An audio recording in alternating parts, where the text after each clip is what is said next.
직장위험종 신경내 분비 종양 암 진단비 제대로 지급받으려면 여전히 위험성은 높은 아니지만 내시경 등의 조기 검진으로 이른 시기에 진단받는 경우가 늘어나는데요. 그런 만큼 원발 부위에 따라 차이는 있지만 사망 확률 역시 예전에 비해 많이 떨어진 것을 알 수 있다고 하였습니다. 하지만 그렇다고 해서 암이 우리의 인생에 많은 영향을 끼치지 않게 되는 것은 아니라 하였는데요. 각종 항암요법을 거쳐야 하며 이후에도 꾸준한 관리가 필요한 점에서 경제적인 부분을 생각하지 않을 수 없다고 하였습니다. 따라서 요즘 많은 분이 암보험을 통해 직장위험종 진단비 등을 대비하고 계시는데요. 하지만 당연하게 받을 줄 알았던 진단비가 실을 받을 수 없는 것이었다면 상당히 당황스럽겠습니다. 같은 암이라는 말이 붙어도 실질적으로 그 성질을 보면 여러 가지로 세분화할 수 있다고 하였는데요. 동일한 종양의 모양을 하고 있어도 조직 검사를 해보면 악성 종양보다는 제자리암의 소견을 받을 때가 있다고 하였죠.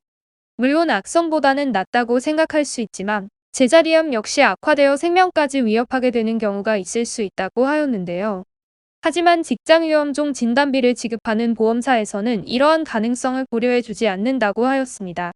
단순히 직장 내에 생긴 상피내염이라는 이유로 온전한 보험금을 지급하지 않게 되는 것이라 하였는데요. 다른 부위보다 이렇게 결장에 생긴 제자리염종 관련 보험 분쟁이 이어지고 있는 만큼 많은 환자분들이 제대로 된 진단금을 받기 위해 아픈 몸으로 법률 상담을 받으러 다니고 계신다고 하였죠. 위험종은 어느 부위에 생겨도 이상하지 않은 것이 신경내 분비 종양인데요. 이것이 직장에 생겼을 때 우리가 직장위험종이라고 일컫게 되는 것이라 하였습니다. 이렇게 대장의 끝 외에도 췌장이나 맹장 그리고 위에도 흔하게 나타나고는 한다고 하였는데요. 하지만 그 중에서도 유독 대장의 끝에서 항문에 이르는 곳에 형성된 위험종과 관련한 분쟁이 다수 발생하는 이유는 따로 있다고 하였습니다. 그 이유는 직장에 생기는 것이 드문 현상이 아닐 뿐더러 그 외에 다른 곳에 생긴 종양들에 비해 예후 역시 긍정적이기 때문이라 하는데요. 그런 만큼 이렇게 대장의 끝부분에서 발생하는 신경내 분비 종양은 암보다는 경계성으로 보아 암 진단금을 두고 첨예한 분쟁이 이어지는 것이라 하였습니다. 통상적으로 결장에 생긴 제자리암의 경우 받게 되는 직장위험종 진단비는 개인의 계약 내용에 따라 차이가 있지만 일반적인 진단금의 10에서 20% 정도에 그치는 경우가 많다고 하였는데요. 보험사에서는 이를 소외감으로 보고 있는 것에 이유가 있습니다. 더군다나 악성 종양으로 인정을 받기 위해서는 약관상 정해진 대로 병리과 전문의들의 소견이 요구된다고 하였는데요. 따라서 주7가 C코드로 시작하는 일종의 악성 신생물로 진단을 내린다고 해도 이와 같은 요건을 충족하지 못함에서 인정되지 못하는 경우가 많다고 하였습니다.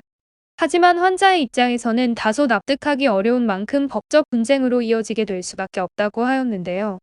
40대 중반의 직장인 최 씨는 매년 직장을 통해 건강검진을 받고 있었다고 하는데요. 위와 대장의 수면 내시경을 필수적으로 챙겼지만 여태껏 크게 문제가 될 만한 병증은 발견되지 않았다고 합니다. 하지만 이번에는 조금 달랐다고 하는데요. 평소와 다를 바 없이 내시경 기기를 통해 검사를 했지만 대장의 끝 부분인 직장에서 종양성 용종이 발견되면서 제거 및 조직 검사를 시행하게 되었다고 합니다. 확인 결과 D코드의 제자리염종인 것이 밝혀져 보험금을 청구하게 되었다고 하는데요.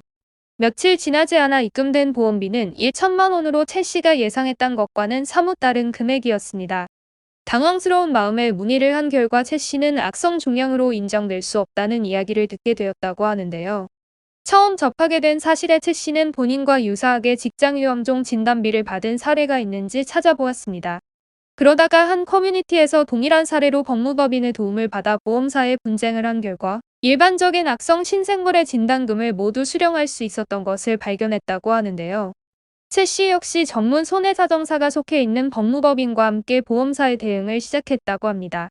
조직 검사를 한 결과물과 함께 이전에 유사한 판례들을 모아 제출했고 결과적으로 일반 암 진단금이었던 5천만 원의 진단비를 모두 받아낼 수 있었다고 합니다.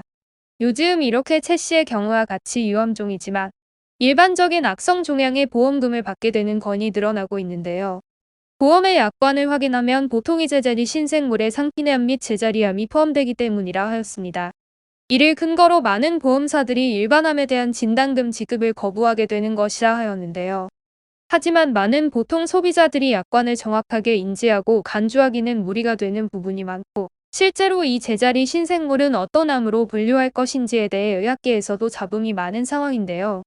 요즘 C코드로 진단하는 의료진도 드물지 않게 보이고 있으며 관련 판례 역시 꾸준히 생기고 있는 상황을 이용한다면 충분히 일반암으로도 직장위험종 신경내분비종양 진단비를 받는 것을 시도해 볼 수 있습니다. 요즘 소비자들의 경우 본인이 지급받는 보험금이 불합리하게 느껴진다면 분쟁이나 소송을 망설이지 않는 편인데요. 그런 만큼 보험회사 역시 만약 상대가 소송이나 분쟁까지 불사할 의사를 보인다면 차후 해당 분쟁에 투자될 내부 인력 및 자원을 고려해 지급 여부를 판단하기도 합니다. 따라서 직장위험종 진단비가 소외감으로 간주되어 지급되었다면 대리 청구가 가능한 법무법인과 보험회사를 상대로 한 다양한 시도를 해보실 것을 권장드리는데요.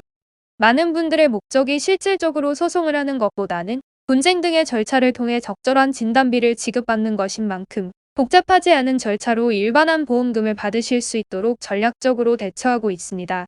직장위험종 진단비를 두고 법적인 다툼이 지속적으로 발생하고 있는 만큼 같이 체계적으로 대응할 법무법인을 많이 찾고 계실 텐데요. 법적으로 업무 범위가 넓은 변호사와 보험 분야에 있어 깊은 전문성을 가지고 있는 손해사정사가 구성원으로 있는 법무법인을 만나신다면 더욱 유리하실 수 있습니다. 따라서 3년 이내 신경내분비 종양으로 진단을 받았지만 유사암 진단비를 받는 것에서 그쳤다면 소멸 CEO가 도과하기 전에 직장위험종 신경내분비 종양 진단비 재청구 절차를 진행해 보시기 바랍니다. 아래 이미지를 통해 법무법인 AL 소속의 전문 손해사정사와 비대면 무료 상담이 가능합니다.